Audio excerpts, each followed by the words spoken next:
Good evening, everybody. Welcome to another edition of the Chatroom, a very, very special edition of the Chatroom. We have a massive birthday celebration here in the office because this guy is 45 years old. The Killarney Advertiser celebrating 45 years today.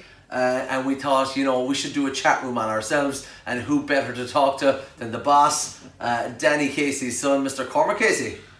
Thank you. Absolutely privileged to be here. Thanks for coming in. This is very weird for me to be interviewing my boss. You could be sure it's uncomfortable for me to be on the other side of this, but I've made them very nice and simple. I swear. Okay. Come here. 45 years today. March 1973. Wow, it's a long time. Yeah, it's a long time. It really is. 4 years of age when I saw the first publication coming out. So, and do you remember much of those very early days? I do, because it was in our garage at the back of the house. Yeah. So I remember my father setting up the workshop. I remember all the guys around, and we were exploring new ground at the time. So obviously as a kid there, seeing all of this going on was quite interesting. And I suppose it was really it was new ground, because this really hadn't been done. It was, of course. There was nothing like this here. As I say, we are the oldest, one of the oldest free weeklies in the country. Mm-hmm. So it was new technology. Obviously, we're used to communication now, mobile phones and so on. Because we have every kind of communication. Pretty much. So this was breaking ground, and obviously as a kid it was happening inside in your back shed, and there was machines and there was new things going on. So obviously, we were interested. And again, it remained at the back of our house for over 30 years. So from that point of view, we grew up with it. It was part of our daily lives. So again, it's second nature. Do you feel proud about how much a part of the community it's become? Yes, it's a bit of an unknown on the basis that the way the community embraced the product at the time and made it their own. Mm-hmm. So very, very early on, my father kind of adopted this thing that the advertiser was for the people. Mm-hmm. So again, we were the custodians of the product rather than having complete ownership. So we were always slightly removed because of that the community had embraced at the time. Yeah. Because again, it was new technology at the time. In the 1970s, there was nothing like this. So again, this was something that we were not able to quantify ourselves. Yeah. So again, ownership happened.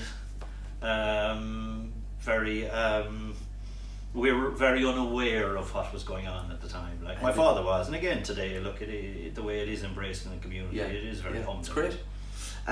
What's your most favourite memory of the Advertiser? Well, I suppose when we were growing up, we were all involved in it. The neighbours were brought around to collate it and so on and so on. So it was a very local community spirit around it.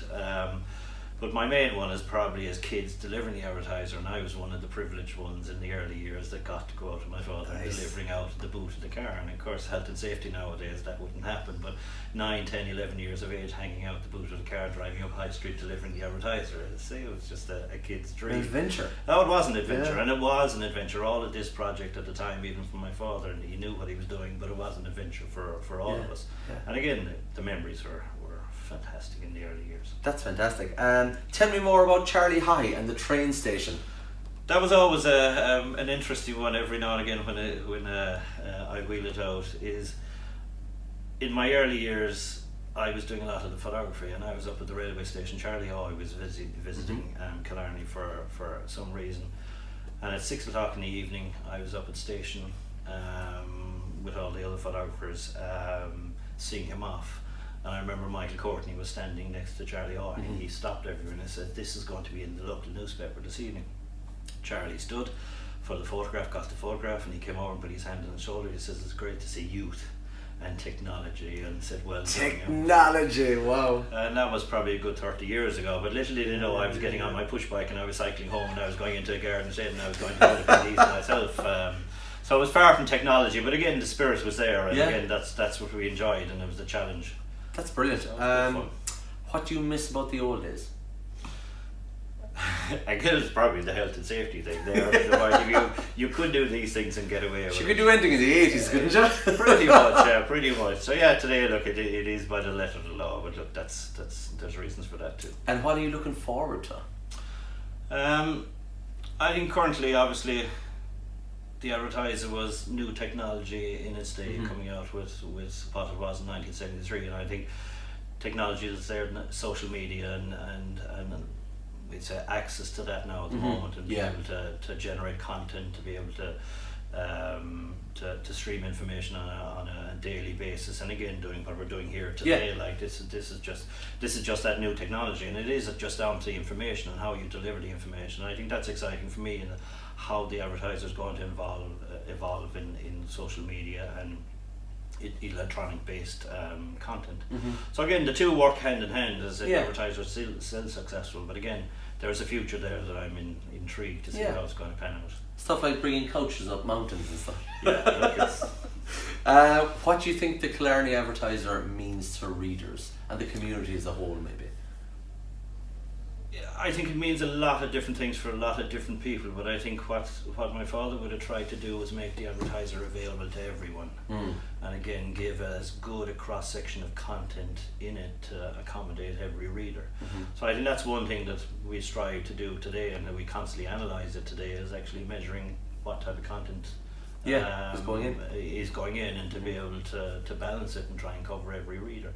Again, we're limited with the resources we have, but I think we constantly strive to create that balance there. So hopefully the readers acknowledge that and see that we are trying to accommodate everyone. Absolutely.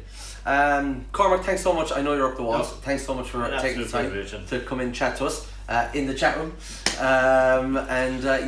Thanks everyone for reading the Advertiser and picking it up very much, and making it your favourite Friday read. Cormac, thank you very much. Thanks guys. Very much.